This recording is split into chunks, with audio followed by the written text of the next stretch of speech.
Hello दोस्तों, आप सभी का स्वागत है मेरा यूट्यूब चैनल सुबह स्टडी पे। आज हम लोग पढ़ेंगे जो महेश कुमार वर्माल का न्यू बुक है जिसमें एनसीईआरटी का क्वेश्चन दिया गया है, उसका ये अगला पार्ट रहेगा। तो चलिए देखते हैं। इसमें पहला हो जाएगा कुल फसलों में राज्यों के स्थान, और ये 2024-25 के अंतराल पे है। तो देखते हैं। फसल का नाम इधर दिया गया है, प्रथम द्वितीय और तृतीय स्थानीय इधर दिया गया है। कुल खाद्यान्न उत्पादन में पहला स्थान पे कहेगा तो उत्तर प्रदेश है, दूसरा पे मध्य प्रदेश, तीसरा पे हो जाएगा पंजाब। कुल दलहन उत्पादन में पहला स्थान पे मध्य प्रदेश है, दूसरा पे महाराष्ट्र, तीसरा पे हो जाएगा राजस्थान। कुल तिलहन उत्पादन में पहला राज्य हो जाएगा राजस्थान, दूसरा पे मध्य प्रदेश, तीसरा पे हो जाएगा महाराष्ट्र। कुल मोटे अनाज उत्पादन में पहला पे हो जाएगा राजस्थान, दूसरा पे कर्नाटक, तीसरा पे मध्य प्रदेश है। कुल खाद्यान्न उत्पादन में कहेगा पहला राज्य उत्तर प्रदेश है। कुल दलहन उत्पादन में पहला राज्य हो जाएगा मध्य प्रदेश, यानी कि तिलहन में आगे कहेगा तो राजस्थान है, और कुल मोटे अनाज में भी कहेगा तो राजस्थान है। आगे बढ़ते हैं। आगे हम लोग देखेंगे विभिन्न फसलों के उत्पादन में शीर्ष राज्य, यानी कि कौन सी फसल में किस राज्य की शीर्ष स्थान है। चावल उत्पादन में पहला स्थान कहेगा तो उत्तर प्रदेश हो जाएगा। गेहूँ उत्पादन में उत्तर प्रदेश, बाजरा में राजस्थान है, मक्का उत्पादन में मध्य प्रदेश है, चना उत्पादन में महाराष्ट्र है, अरहर उत्पादन में ये हो जाएगा महाराष्ट्र, मसूर उत्पादन में मध्य प्रदेश है, मूंगफली उत्पादन में शीर्ष राज्य हो जाएगा गुजरात है। इधर देखेंगे, और ये सेकंड राज्य है और ये थर्ड राज्य है, यानी कि दूसरा उत्पादन में, यानी चावल उत्पादन में दूसरा स्थान पे है तेलंगाना, और तीसरा पे है पश्चिम बंगाल। गेहूँ में दूसरा पे मध्य प्रदेश, तीसरा है पंजाब। बाजरा में दूसरा पे उत्तर प्रदेश और तीसरा पे गुजरात है। मक्का में दूसरा पे कर्नाटक हो जाएगा और तीसरा स्थान पे हो जाएगा बिहार। चना उत्पादन में पहला हो जाएगा मध्य प्रदेश, दूसरा हो जाएगा मध्य प्रदेश, तीसरा हो जाएगा राजस्थान। अरहर में हो जाएगा दूसरा कर्नाटक, तीसरा झारखंड। मसूर में दूसरा उत्तर प्रदेश और तीसरा पश्चिम बंगाल। मूंगफली में दूसरा राजस्थान और तीसरा हो जाएगा मध्य प्रदेश। फिर से एक बार देख लेते हैं, शीर्ष ही हम लोग का मेन याद करना है। चावल उत्पादन में अग्रणी राज्य हो जाएगा उत्तर प्रदेश, गेहूं में उत्तर प्रदेश ही है। बाजरा में हो जाएगा अग्रणी राज्य राजस्थान, मक्का उत्पादन में अग्रणी मध्य प्रदेश, चना उत्पादन में महाराष्ट्र हो जाएगा, अरहर उत्पादन में महाराष्ट्र है, मसूर उत्पादन में मध्य प्रदेश और मूंगफली उत्पादन में गुजरात हो जाएगा। आगे बढ़ेंगे। आगे हो जाएगा सरसों उत्पादन में शीर्ष पे है राजस्थान, दूसरा पे उत्तर प्रदेश, तीसरा पे हरियाणा। पहले शीर्ष देख लेते हैं, उसके बाद इधर देख लेंगे। सोयाबीन उत्पादन में पहला स्थान पे है महाराष्ट्र, सूरजमुखी उत्पादन में कर्नाटक है, कपास उत्पादन में कहेगा तो महाराष्ट्र हो जाएगा। वही जूट या मेस्ता उत्पादन में हो जाएगा पश्चिम बंगाल। आलू उत्पादन में उत्तर प्रदेश है, प्याज उत्पादन में महाराष्ट्र है, और गन्ना उत्पादन में है उत्तर प्रदेश है। ये फसल हो जाएगा, और इधर शीर्ष पे राज्य हो जाएगा। कौन सी फसल उत्पादन में कौन सा राज्य जो है शीर्ष पे है। सरसों में दूसरा स्थान उत्तर प्रदेश के है और तीसरा हरियाणा के। सोयाबीन में कहेगा दूसरा मध्य प्रदेश हो जाएगा, तीसरा राजस्थान। सूरजमुखी में हो जाएगा पहला कर्नाटक, दूसरा हरियाणा, तीसरा उड़ीसा। कपास में दूसरा पे गुजरात है और तीसरा पे हो जाएगा तेलंगाना। जूट और मेस्ता में कहेगा तो दूसरा पे बिहार है, तीसरा पे असम। आलू में दूसरा पे पश्चिम बंगाल, तीसरा पे बिहार। और प्याज में कहेगा दूसरा पे मध्य प्रदेश, तीसरा में कर्नाटक। गन्ना में हो जाएगा दूसरा महाराष्ट्र, तीसरा कर्नाटक। आगे देखेंगे।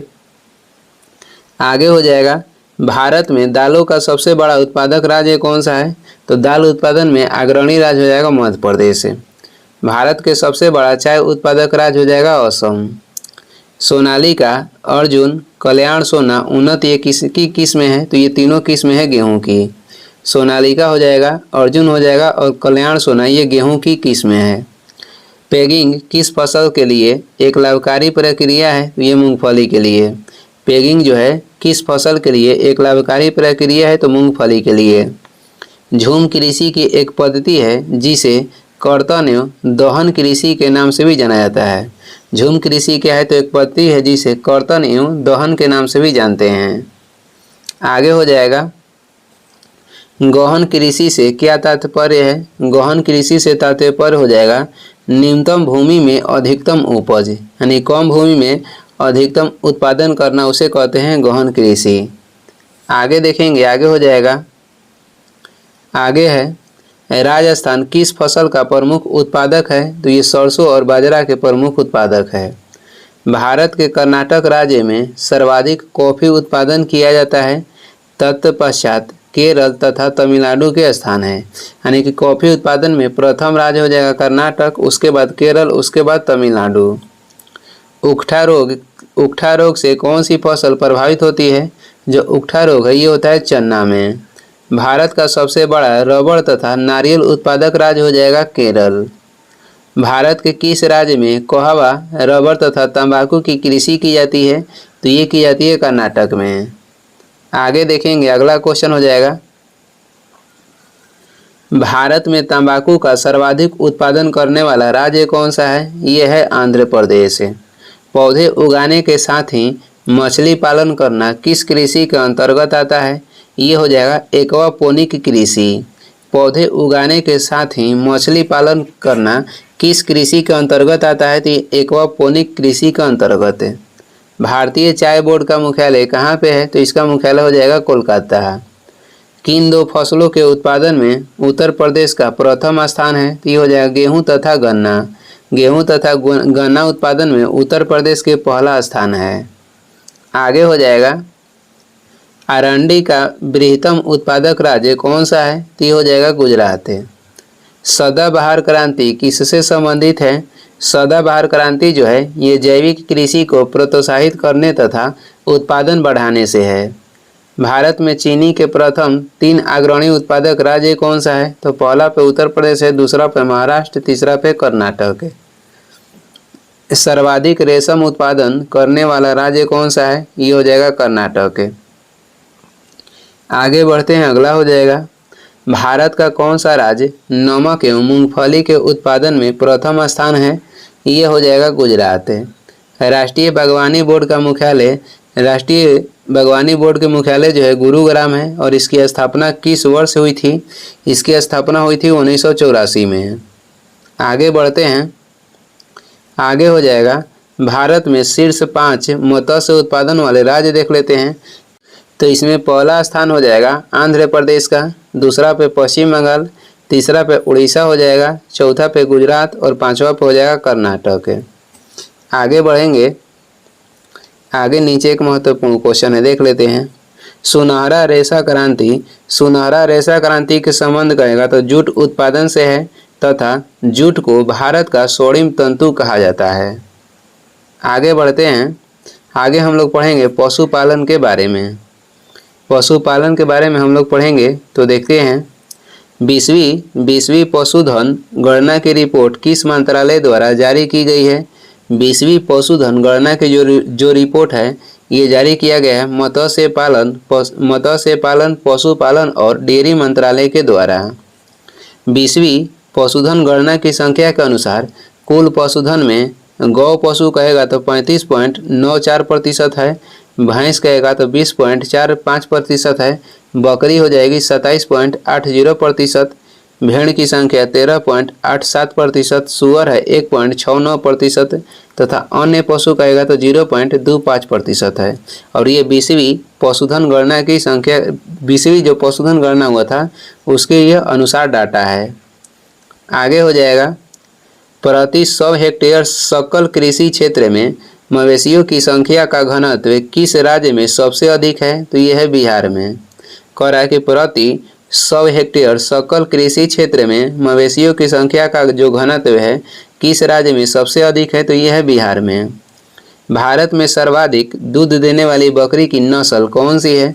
तो भारत में सर्वाधिक दूध देने वाली बकरी की नस्ल हो जाएगी जमुनापरी। कौन सी? तो जमुनापरी। गाय की थारपारकर प्रजाति कहाँ पे पाई जाती है? तो गाय की थारपारकर जो प्रजाति है ये राजस्थान के सीमावर्ती क्षेत्रों में पाई जाती है।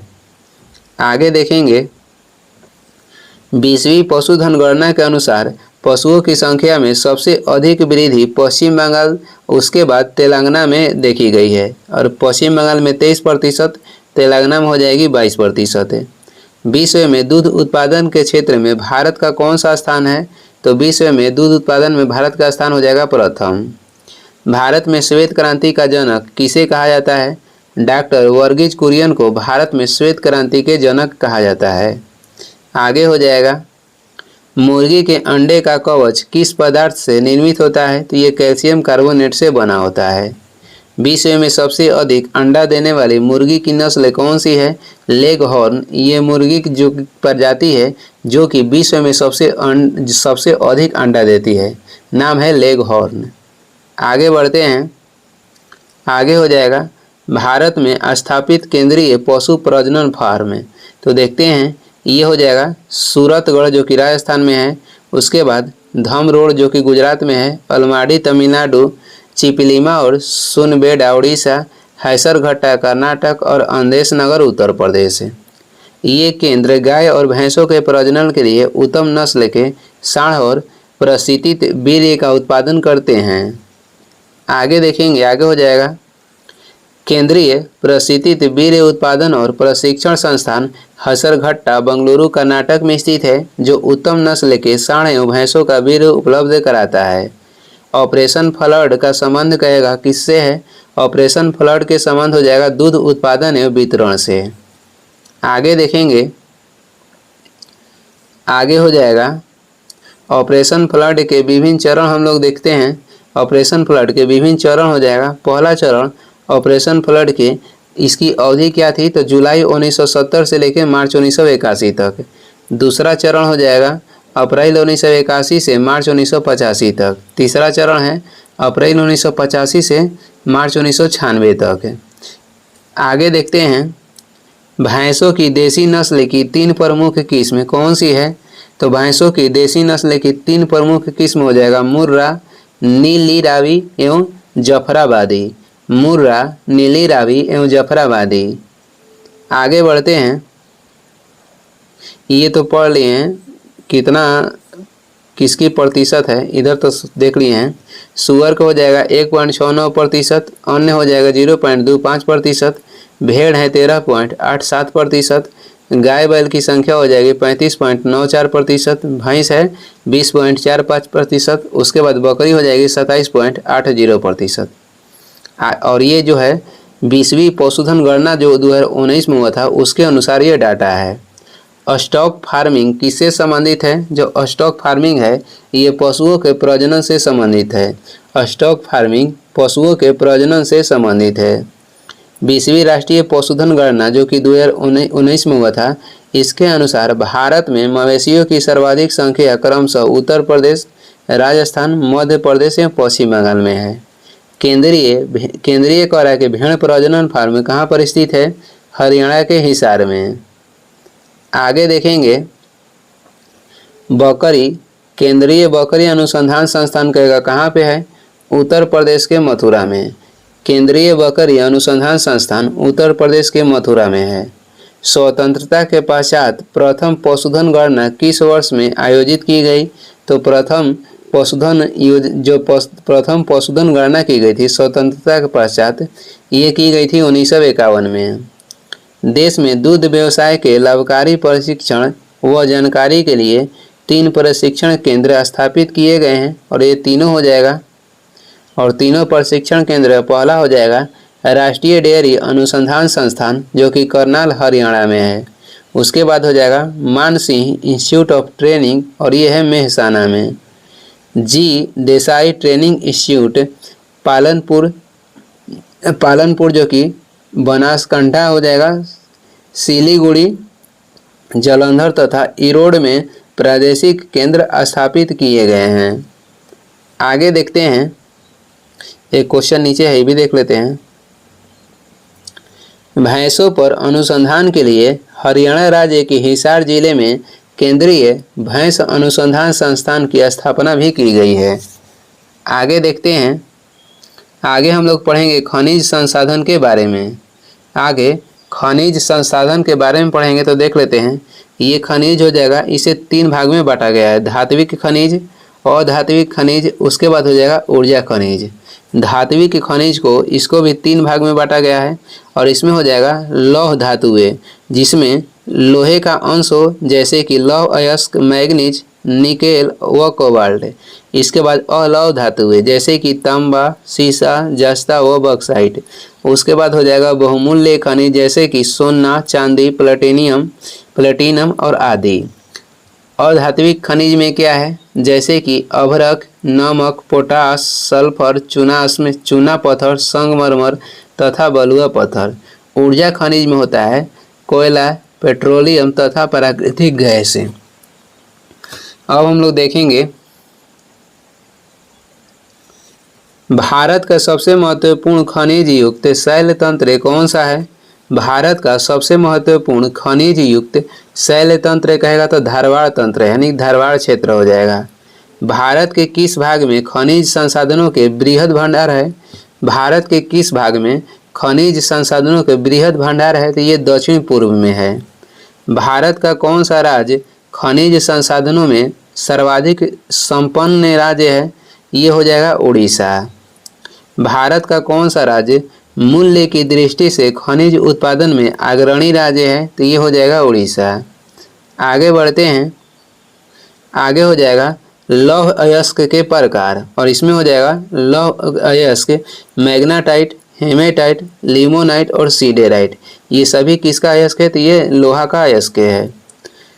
Fe3O4 ये मैग्नेटाइट हो जाएगा, Fe2O3 हेमेटाइट, और लिमोनाइट कहेगा तो 2Fe2O3 3H2O हो जाएगा। सीडेराइट के सूत्र हो जाएगा Fe2CO3।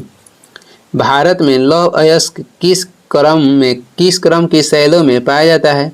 भारत में जो लौह अयस्क है ये कह रहा है किस क्रम की शैलों में पाया जाता है, तो ये पाया जाता है धारवाड़ शैल में। प्रसिद्ध लौह अयस्क खान जो है कुद्रेमुख, ये किस राज्य में स्थित है, तो ये स्थित है कर्नाटक में।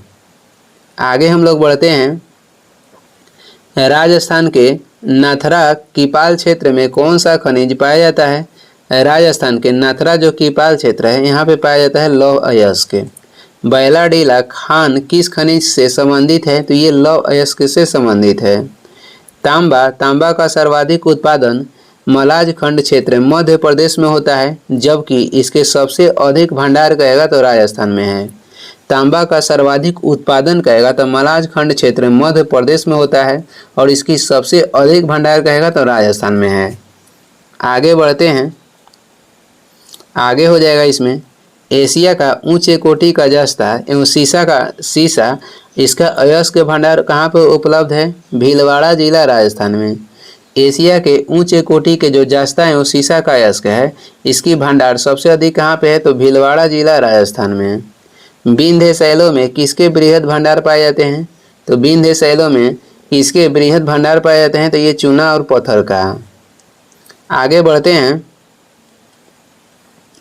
आगे हो जाएगा इसमें बॉक्साइट किस धातु का प्रमुख अयस्क है, तो ये एल्युमिनियम के प्रमुख अयस्क है। बंदर परियोजना किस खनिज की खोज से संबंधित है। जो बंदर परियोजना है ये किस खनिज की खोज से संबंधित है, तो ये हीरा के खोज से संबंधित है। भारत में टीन का अग्रणी उत्पादक राज्य कौन सा हो जाएगा, ये हो जाएगा छत्तीसगढ़ है।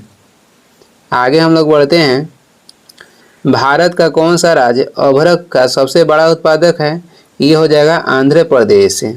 भारत की सबसे बड़ी अभ्रक पट्टी हजारीबाग झारखंड में, गया और मुंगेर बिहार में जिलों में पाई जाती है।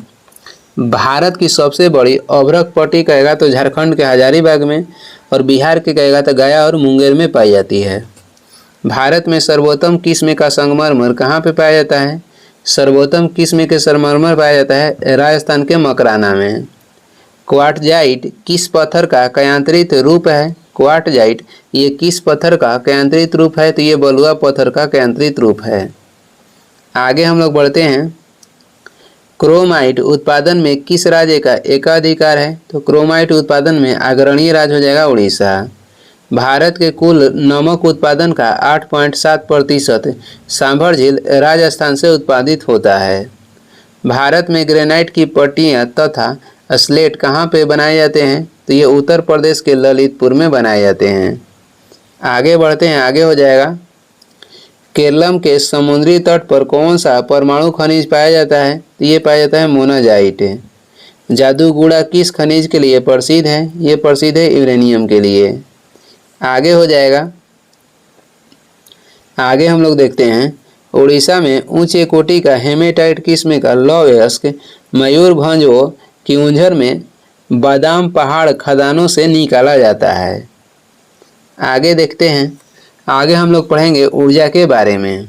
आगे हम लोग ऊर्जा के बारे में पढ़ेंगे तो देखते हैं, भारत में कुल विद्युत ऊर्जा उत्पादन के स्रोतों के अंश का सही अनुक्रम क्या है उसे हम लोग देखेंगे। यानी किससे हम लोग के अधिक ऊर्जा प्राप्त होता है। सबसे अधिक विद्युत ऊर्जा प्राप्त होता है किससे, तो तापीय से, उसके बाद जलीय से, उसके बाद वायु से, उसके बाद हो जाएगा आणविक से। भारत में सबसे अधिक ऊर्जा का उत्पादन कैसे होता है, तो तापीय ऊर्जा का होता है। आगे देखेंगे, आगे हो जाएगा यहाँ पे स्ट्रक्चर बनाया गया है जो कि देख लेते हैं। कह रहा है कुल स्थापित नवीकरणीय ऊर्जा और इसकी क्षमता हो जाएगी 253.96 गीगावाट, और ये डाटा जो है नवंबर 2025 के है। इसमें सूक्ष्म हाइड्रो क्षमता कितनी है, 2%, दीर्घ हाइड्रो क्षमता 20%, सौर ऊर्जा के प्रतिशत हो जाएगा 52%, जैव ऊर्जा है 5%, और पवन ऊर्जा के परसेंटेज हो जाएगा 21%। आगे बढ़ते हैं,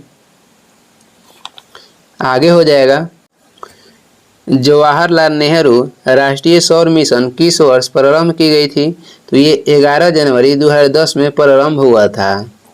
कोरडी थर्मल पावर स्टेशन कहाँ पर स्थित है, कोरडी थर्मल पावर स्टेशन जो है ये नागपुर में स्थित है।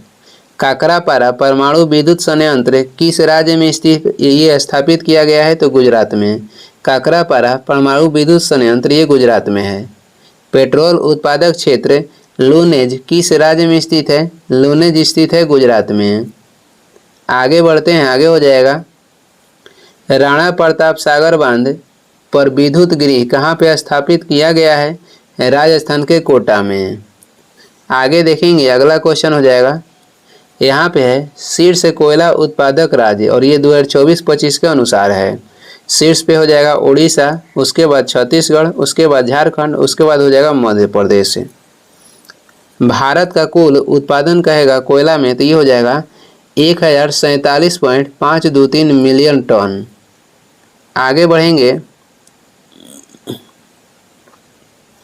आगे हो जाएगा भारत में प्रचुर मात्रा में उपलब्ध नाभिकीय ईंधन कौन सा है, ये हो जाएगा थोरियम।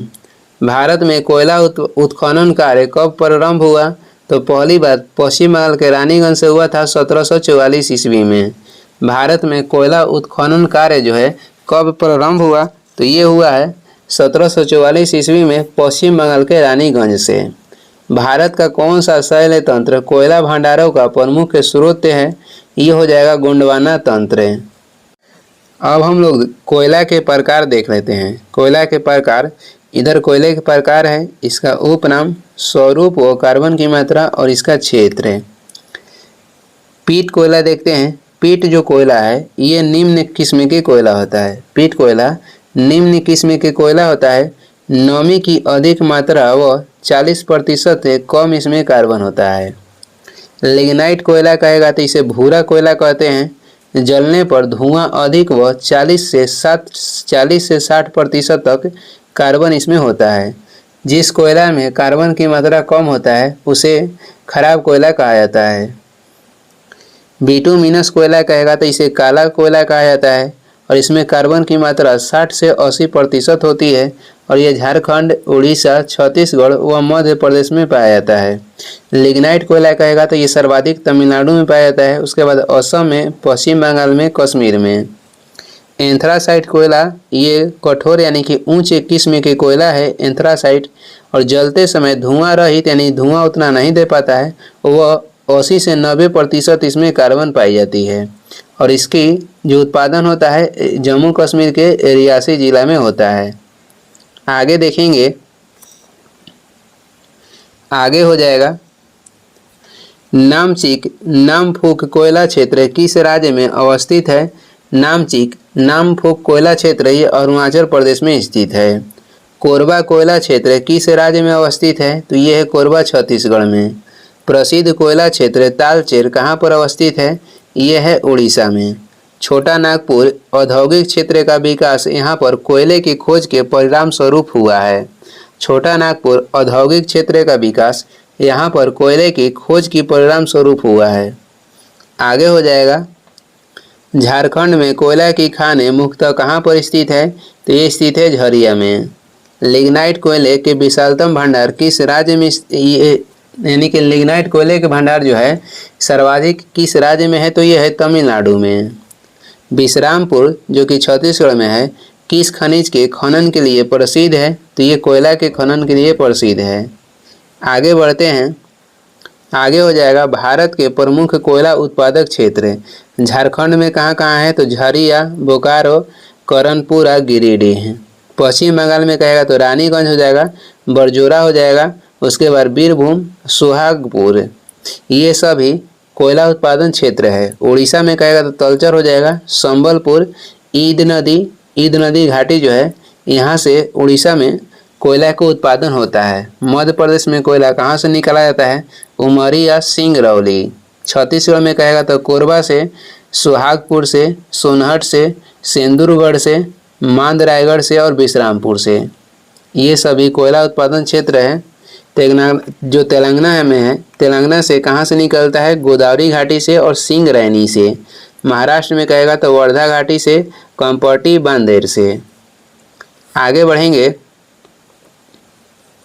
आगे हो जाएगा भारत में पेट्रोलियम का अग्रणी उत्पादक राज्य कौन सा है? भारत में पेट्रोलियम के अग्रणी उत्पादक राज्य कहेगा तो ये हो जाएगा राजस्थान। भारत का पहला सहकारी कंप्रेस्ड बायोगैस संयंत्र कहाँ पर स्थापित किया गया है? तो ये महाराष्ट्र के कोपर गांव में। हाइड्रोजन विजन 2025 किससे संबंधित है? पेट्रोलियम उत्पादन के भंडार से। हाइड्रोजन विजन 2025 ये किससे संबंधित है? तो पेट्रोलियम उत्पाद के भंडार से।